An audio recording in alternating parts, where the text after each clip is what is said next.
네, 별똥이 아빠입니다. 자, 오늘의 동화는요, 신바드의 모험. 네, 여러분 모두 너무나 잘 알고 계시죠? 예전에 이제 아라비안 나이트를 읽을 때 잠깐 이렇게 얘기를 하고 넘어갔었는데, 원래 이제 이 아라비안 나이트가 이제 천일야화라고도 하죠. 아내의 배신으로 이제 여자를 믿지 않게 된 그 페르시아의 왕이 새롭게 맞이한 여인들을 이제 하룻밤을 보내고 난 뒤에 다 이렇게 사용을 시켜버리는, 네, 그런 일들이 있었어요. 그래서 그 마음을 돌리기 위해 세헤라자드라는 한 여인이 거의 천재적인 작가죠. 천일야화라는 그 단어에 있듯이 1001일간의 천일, 그 일이 숫자로 일이에요. 그래서 천일야화는 며칠 동안 이야기인가요? 하면 천일이요가 아니라 천일일이요라고 이렇게 얘기하던데요. 퀴즈 프로그램의 단골 문제이기도 하다는데 나중에 우리 구독자분들께서는 이 퀴즈가 나오면 도움이 되길 바랍니다. 여튼 그 1001일간의 밤 동안 왕에게 매일매일 서로 다른 이야기를 분량 조절에 실패하지도 않고 적절하게 떡밥을 이렇게 뿌려가면서 다음 날의 이야기가 기다려지도록 또 적절하게 끊고, 이런 정말 완벽한 엄청난 작가의 역량을 발휘해서 결국 왕의 마음을 돌렸다는 그런 내용의 이야기인데요. 그래서 그 세헤라자드가 들려주는 1001일간의 이야기에는 여러 가지가 있습니다.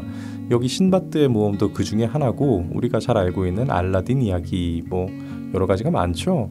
뭐 알리바바와 40인의 도둑, 그런 것들이 다 그 안에 있는 얘기들인데, 그 중에서 이제 이 항해 모험을 떠나는 신바드의 모험에 대해서 오늘 들려드리려고 해요.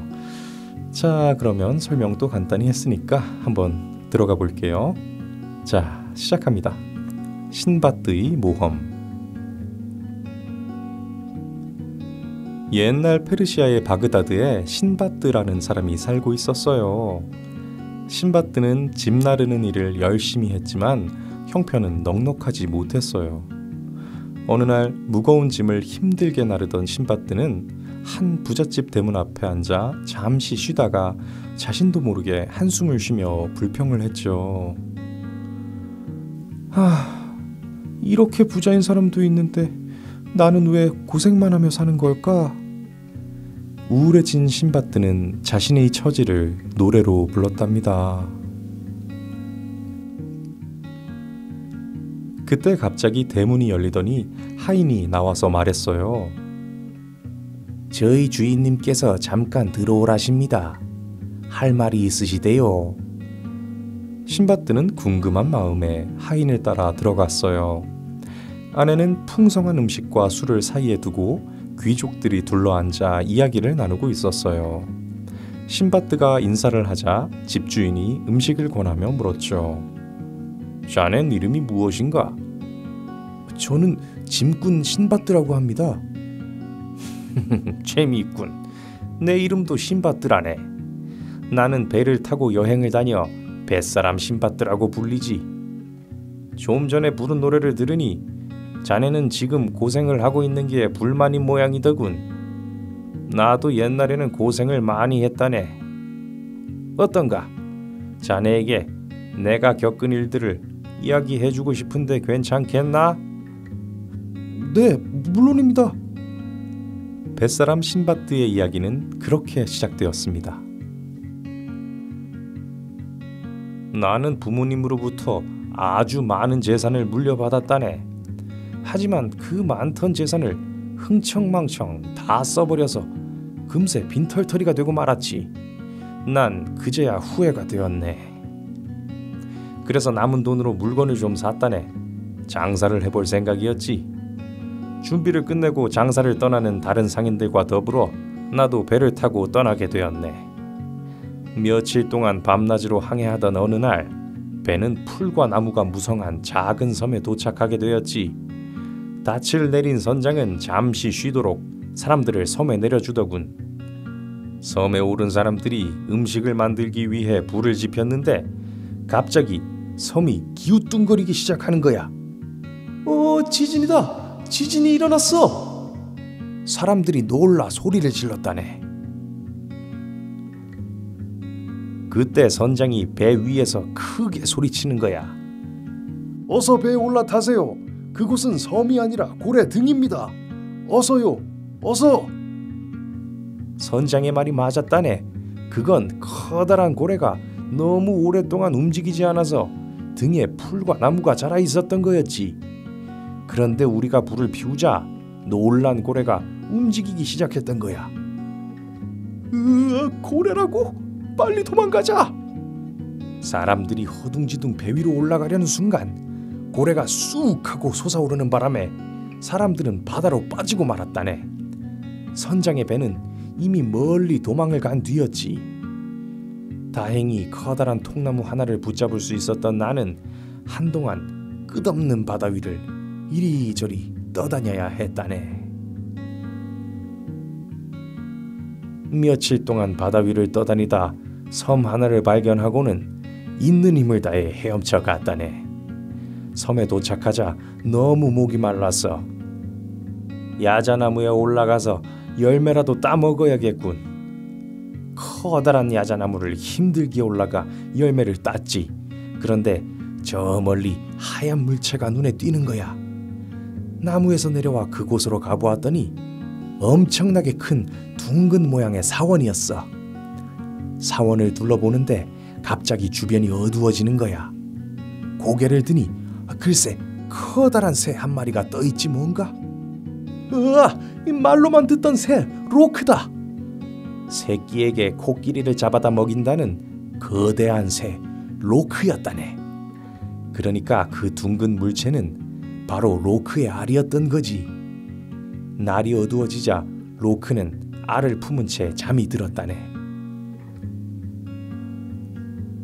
옳지. 난 내가 쓰고 있던 터번을 풀고는 살금살금 로크에게 다가갔지. 그러고는 조심스레 터번으로 로크의 다리에 내 몸을 묶었어. 어쩌면 이 새가 나를 사람이 사는 곳에 데려다 줄지도 몰라. 그렇게 생각했던 거야.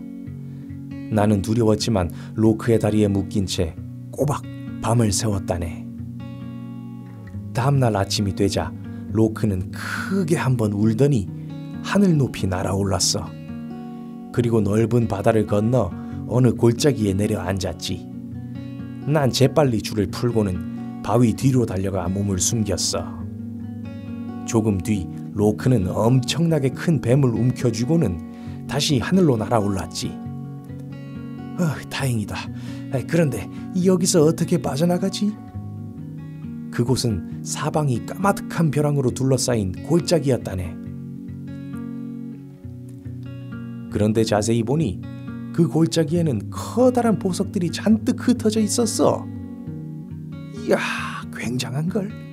여기서 빠져나갈 수만 있다면 큰 부자가 되겠어. 난 보석을 보며 중얼거렸지. 하지만 그 골짜기에는 코끼리도 삼킬 만한 커다란 뱀들이 우글거렸어. 난 조그만 동굴을 찾아 그곳에서 밤을 보냈네. 다음날 주변을 이리저리 살피고 있는데 갑자기 큰 고깃덩어리가 툭 하고 떨어졌어. 깜짝 놀라서 위를 올려다보았지만 절벽 위에는 아무것도 없었지. 그때 문득 뱃사람들에게 들었던 말이 생각났지. 맞아. 사람들이 고깃덩어리를 던져 그것에 붙은 보석을 새에게 나르게 한다더니 그게 바로 여기였군. 나는 보석들을 한 움큼 집어 주머니에 넣었지. 그리고는 터번을 풀어 고깃덩어리에 몸을 묶었네. 얼마 뒤 로크가 다시 날아와 내가 묶여있는 고깃덩어리를 움켜쥐고 하늘 높이 날아올랐네. 로크가 산꼭대기에 내려앉아 고깃덩어리를 뜯어먹으려고 할 때였어. 와, 저기다. 저기 로크가 있다. 어디선가 커다란 함성과 함께 나무 막대를 두드리는 소리가 들렸지. 그 소리에 깜짝 놀란 로크는 고깃덩어리를 놓아둔 채 멀리 날아가 버렸다네. 난 그 틈에 묶은 걸 풀고 일어났지. 그러자 사람들이 다가왔어. 당신은 누구시오? 어찌된 일이오? 난 그동안의 일들을 이야기해 주었네. 당신은 정말 운이 좋은 사람이군요. 그 골짜기에서 살아 돌아온 사람은 이제까지 단 한 사람도 없었어요. 그들은 내가 살아 돌아온 일을 신기하게 생각하더군. 주머니에서 보석을 꺼내 사람들에게 나눠주자 사람들은 좋아하며 나를 한국까지 데려다 주었다네. 그래서 무사히 집으로 돌아올 수 있었지. 보석을 판 돈으로 많은 물건을 사서 다시 배를 타고 여행을 떠났다네. 얼마 후 어느 섬에 도착했는데 섬을 이리저리 둘러보다가 야자입 옷을 입은 한 노인을 만났다네. 나는 노인에게 말을 건넸지. 어째서 이런 곳에 계십니까? 노인은 자기를 업고 우물가로 데려다 달라는 신용을 하더군. 노인을 업고 우물가로 갔는데 이 노인이 등에서 내려오질 않는 거야. 더구나 내 어깨 위로 올라서더니 다리로 내 목을 꽉 조이는 거야. 깜짝 놀라 노인을 내려놓으려 했더니 그럴수록 두 다리에 힘을 주어 목을 더욱 죄는 게 아니겠어? 그때의 두려움이란 뭐라 말할 수가 없었네. 더구나 노인은 내게 이리 가라 저리 가라 끊임없이 명령을 해서 나를 더욱 힘들게 했다네. 그런데 하루는 조롱박이 잔뜩 열려있는 곳을 지나게 되었지. 나는 조롱박을 따서 속을 긁어내고 그 안에 포도즙을 짜 넣었어. 그러고는 며칠 동안 햇볕 아래에 두어서 독한 술을 만들었지. 그러자 노인은 자기에게도 달라는 신용을 했어. 술을 건네받은 노인은 마지막 한 방울까지 단숨에 마셔버리더군. 그러더니 곧 술에 취해 세상 모르고 잠을 자는 거야. 바로 지금이다. 다리 힘이 풀린 노인을 재빨리 내려놓고는 배가 있는 바닷가로 정신없이 달려갔다네. 간신히 도망친 나는 배를 타고 여행을 계속했어. 그런데 이번에는 바다 위에서 활과 칼을 든 무서운 해적을 만났어. 해적은 내 물건을 모두 빼앗더니 나를 코끼리 사냥꾼의 노예로 팔아버렸지. 코끼리 사냥꾼은 내게 물었네. 자네 활을 쏠 줄 아는가? 네, 쏠 줄 압니다. 그러자 사냥꾼은 나를 데리고 커다란 나무 아래로 갔어. 그러더니 내게 활을 주며 나무 위로 올라가라고 말하는 거야. 그 위에서 기다리고 있다가 코끼리 떼가 나타나면 활을 쏘게. 그래서 코끼리가 쓰러지면 나에게 알려주고. 사냥꾼은 나만 남겨두고 돌아갔어. 코끼리의 상아를 팔아 돈을 벌려는 것이로군. 나는 그렇게 생각했지. 어쨌든 나무 위에 몸을 숨기고 코끼리 떼가 나타나기를 기다렸어. 이윽고 새벽이 되자 코끼리 떼가 몰려와 나무 밑에서 어슬렁거렸지. 나는 정신없이 활을 쏘아 그중 한 마리를 쓰러뜨렸다네. 코끼리를 잡았다고 소리치자 주인이 와서 가져갔어. 그런데 며칠 후 유난히 많은 코끼리 떼가 몰려와서 나무를 몇 겹으로 둘러쌌어.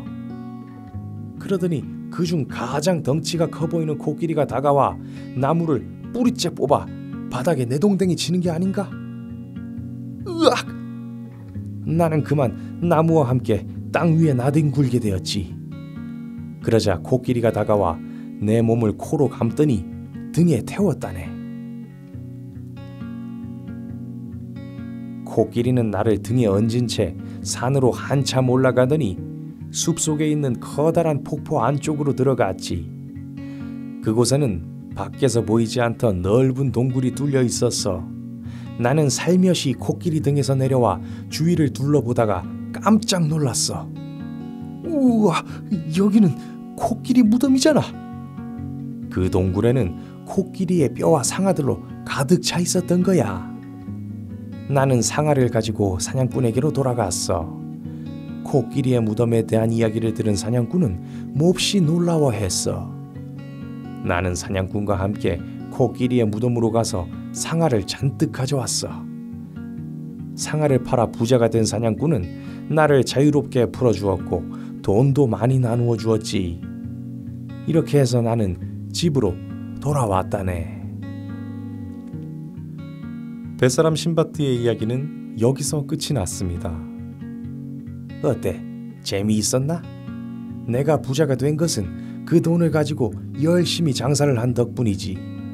자네도 열심히 일하면 언젠가는 나처럼 큰 부자가 될 수 있을 걸세. 신바드, 나와 이름이 같으니 자네에게 선물을 주겠네. 뱃사람 신바드는 짐꾼 신바드에게 많은 선물을 주었어요.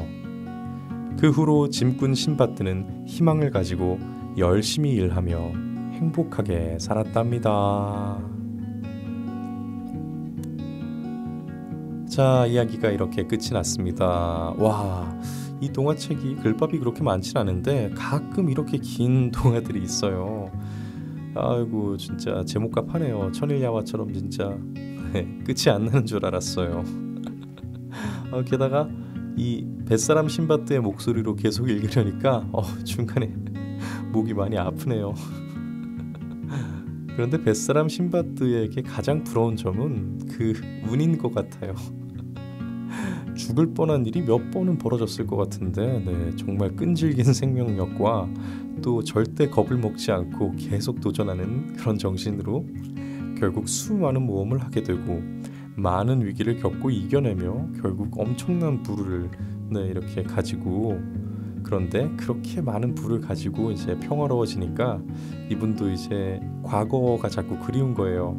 그렇다고 이제는 나이가 들어버려서 지금 또 많은 부를 가지고 있으니까 지금 다시 이렇게 모든 걸 포기하고 모험을 할 자신은 없고, 그때는 뭐 가진 것도 없었겠다, 젊었겠다, 뭐 불멸의 용기로 이렇게 전 세계를 누비려고 했던 것 같은데 지금은 그러지는 못하니까 이 과거의 영예로운 그런 자기의 삶을 이렇게 되돌아보면서 시간을 보내는 것 같은데 혼자 떠올리기만 해선 재미가 없죠. 그러니까 이렇게 이야기를 남들에게 하면서 이렇게 시간을 보내나 봐요. 아까 처음 들어갔을 때 술과 안주들 사이에서 이제 귀족들이 파티를 하고 있다 했잖아요. 대부분의 귀족들은 아마 세습형 귀족들이었을 텐데 이렇게 자수성가형 귀족의 할 이야기도 많은 이런 뱃사람 신바드의 경우에는 같은 귀족들 사이에서도 인기 많았겠는데요. 요즘으로 치면 인싸 귀족? 그런데 이야기하는 거 참 좋아하네요. 이미 그렇게 파티에서 이야기를 하고 있었을 텐데 신바드를 만나서 또 이야기를 이렇게 들려주겠다고 하는 걸 보니까요. 이야기도 참 길었을 텐데. 근데 신바드가 부른 노래가 어떤 노래였을까요? 그 노랫말이 아마 이 뱃사람 신바드의 호기심을 자극했던 것 같은데 덕분에 신바드는 뱃사람 신바드에게 많은 선물도 받고 또 큰 희망을 또 얻게 되었잖아요.